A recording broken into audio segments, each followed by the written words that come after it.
What's up guys, we're back. Last time we were out here, they were framing this place and a lot has been done since we've been here. First thing I was gonna point out is we have a roof.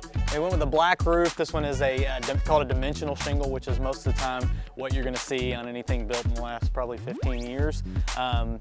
But yeah, one of the main reasons we do roof so fast, obviously, is we gotta get this thing watertight. So everything that's gonna be done inside needs to stay dry. So roof's gotta go on first. Let's go check out the rest. So we're here in the bathroom and you might be wondering, why do we have this like framed house, nothing else is here and we got a full bathtub in place? Well, when you stand in here, you figure out pretty quick, this is all one piece. So the only time to get it in is before the whole thing's been framed. So we gotta get this in place before everything else is done. Otherwise you'd have to cut out a wall or something to get it in here. So that's item number one. And you definitely always want a one piece, like they make the multi-pieces that you can put together, you know, for existing construction, but it's always better to have one piece, makes it good and watertight and looks a little bit better. The other thing we got is some plumbing going on in this bathroom. So if you've done any plumbing or built a house in the last, I don't know, 15, 20 years, you'll see PEX pipe. Used to be copper stuff, now it's like I don't know, a plasticky type thing that is easier to work with and more lasts longer, less susceptible to freezing, things like that. So it's really good stuff.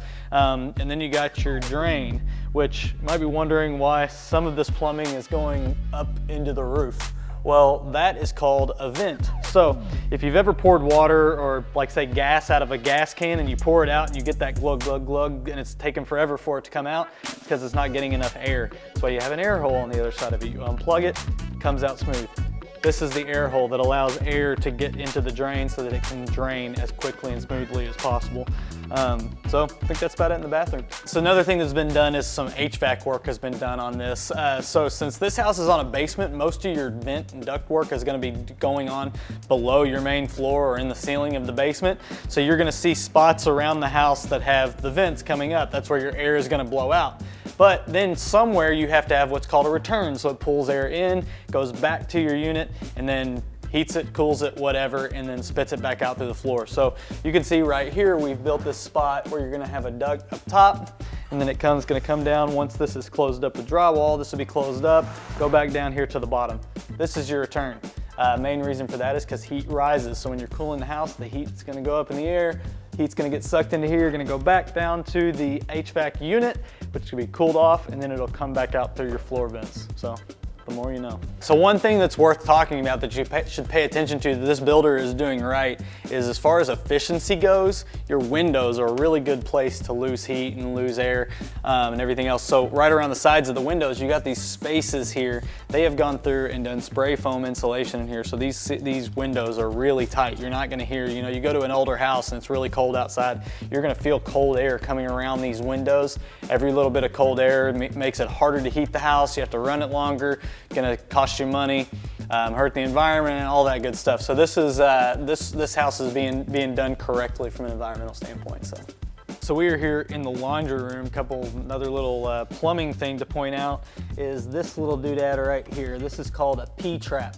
So a lot of you probably know what this is for, but just to point it out to you, basically this pipe is a drain. It's going down into the sewer. So if this was just a pipe going straight to a sewer, you would have sewage smells in your house.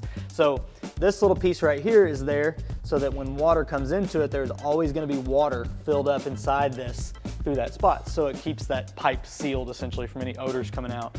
Another thing to point out, you probably have a box like this in your house that has the connectors for your washer and dryer and a drain. So looking at it from right here, it's obvious this one's connected to a drain. This is the hole you're gonna put it into, but notice there's two holes on this. This one's plugged. Make sure you know which one your drain is actually connected to, because if you pop out that other one, you might not notice that it doesn't have anything connected to it, and you're just dumping water straight into your wall.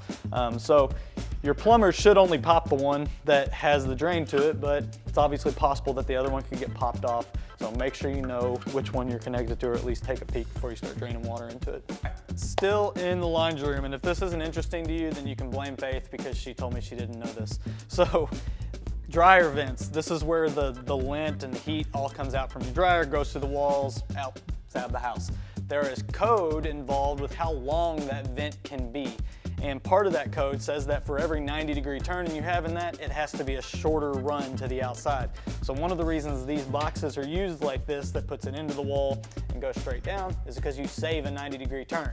If your vent was coming out this way and you went down, there'd have to be a 90 there, which immediately reduces the amount of length you can have to get this to the outside of the house. And obviously this isn't on an outside wall, so it does have to take, this one goes down into the basement and it's gonna go out the side of the house over there.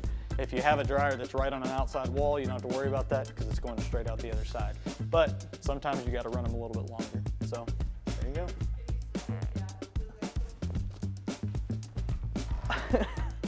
Woo! And that's how you dislocate a shoulder. All right, so we are here in the master bedroom coming into the master bathroom. So here you can start to see how this is gonna be laid out. Number one, you got plumbing in place already. This is obviously gonna be a double bowl sink. We can see from the way the plumbing is set up. Got your venting like I talked about before. Linen closet here. Call this a water closet, or it's gonna have an enclosed toilet with a door and everything. And then on the other side here, we already got our shower pan in place. So not sure if this is gonna be tiled or vinyl or what, but all this will be finished at once. But obviously the plumbing is already here and we are set up for dual shower heads, which is a nice little touch there.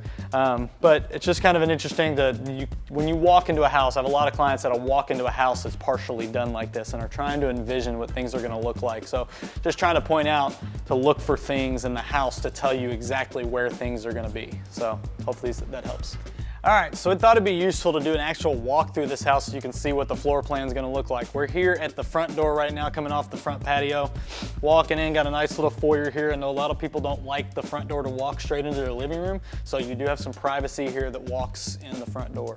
So coming in here, you walk into a massive great room area, open concept like what you see a lot these days, with the living room area, on over into your kitchen. You can see we're framing for a fireplace here. So coming on over to the kitchen, there's a few things we can tell pretty quickly about how this is gonna be laid out. Number one, they've got it drawn out on the floor. We're gonna have a kitchen, we're gonna have an island here. Look around a little bit more, they've got some other things laid out here too. This is where your range is gonna be. And then we got a pantry, nice corner pantry. Got some water over here, so your sink's gonna be outside the window looking out. And then we got a water line for the refrigerator here. So that's kind of how all this is gonna lay out. Dining room back here. Nice big windows coming out the back. And then we will walk over into the guest bedroom areas. So walking out the front here, bedroom 1, bedroom 2, not a whole lot to say about that. Guest bathroom. So looks like it's gonna be one sink in there, toilet, fiberglass unit, bathtub. So on into the last part of the house, and this is a basement as well, so it's kind of dark down there, so we won't go through that today. But now we got the master bedroom. Good size master bedroom in here.